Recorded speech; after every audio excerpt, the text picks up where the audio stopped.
María Teresa Andrueto está en De Boca en Boca.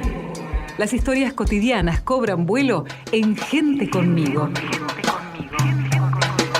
La columna de María Teresa Andrueto. La podés escuchar los miércoles desde las 15 por Radio UNDAP. Cuando era muy joven, trabajé como secretaria de un abogado que era juez de faltas de la Asociación Cordobesa de Ajedrez, de modo que pasaban por la oficina muchos ajedrecistas.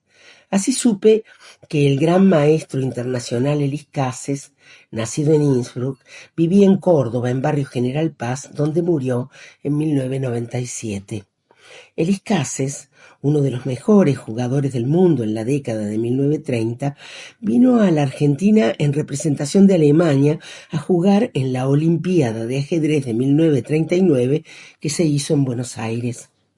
Durante la Olimpiada, Alemania invadió Polonia y comenzó la Segunda Guerra. Aunque el campeonato se disputó hasta el final y Alemania ganó la medalla de oro, muchos jugadores ya no regresaron a la Europa devastada por la guerra. Todos los miembros del equipo alemán se quedaron en Sudamérica.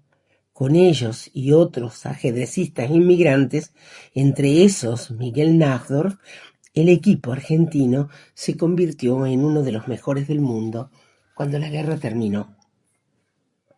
El ajedrez. Un embajador del rey de la antigua India llegó a la corte persa de Corroes y después de un intercambio de cortesías sacó ricos regalos, entre ellos un tablero con piezas de ébano y marfil curiosamente talladas. «Oh, gran rey, llama a tus sabios y haz que resuelvan los misterios de este juego», dijo. «Si tienen éxito, mi amo, el rey de India, te pagará tributo. Pero si fallan, será una prueba de que los persas tienen un intelecto inferior y les exigiremos pago». Este resumen del poema épico persa Shahnameh, Libro de los Reyes, es al parecer la primera mención conocida del origen del ajedrez.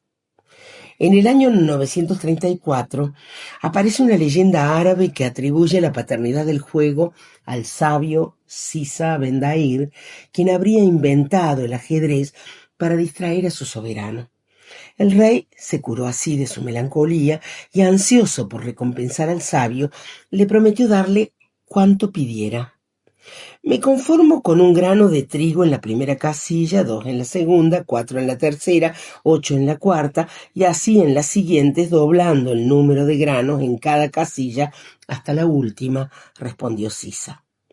El monarca ordenó que así se hiciera, pero no pudo cumplir su palabra porque el número final correspondía a miles de billones de granos, una cantidad descomunal. A los árabes se debe la gran difusión del juego. Ellos lo llevaron a la península ibérica y hacia el siglo XII ya se había extendido por la totalidad del continente europeo.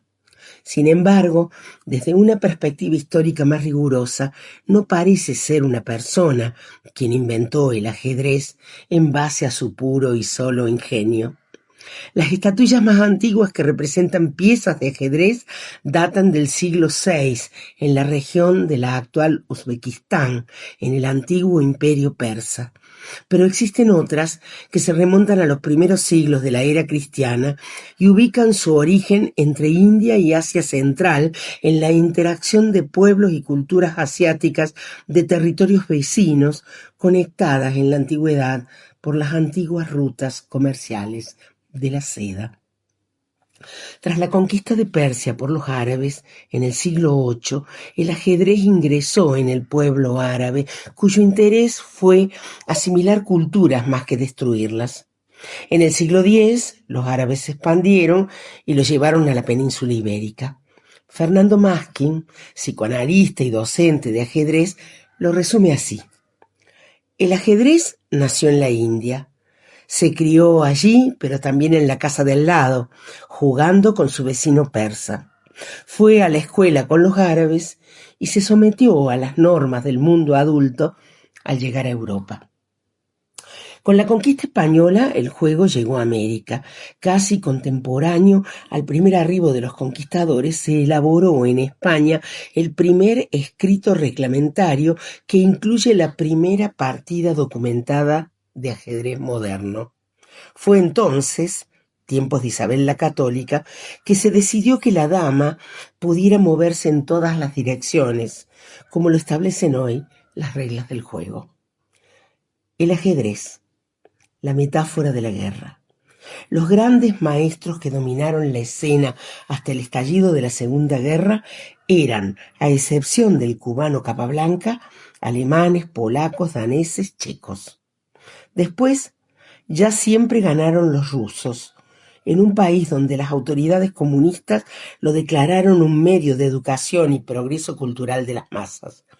Los jugadores soviéticos no tuvieron rivales, hasta que en 1972, en la capital de Islandia, se celebró durante 6 meses y con un despliegue de medios sin precedentes el Campeonato del Mundo, que enfrentó al norteamericano Bobby Fischer y al ruso Boris Spassky, lo que en tiempos de la Guerra Fría era lo mismo que decir enfrentó a Estados Unidos con la Unión Soviética.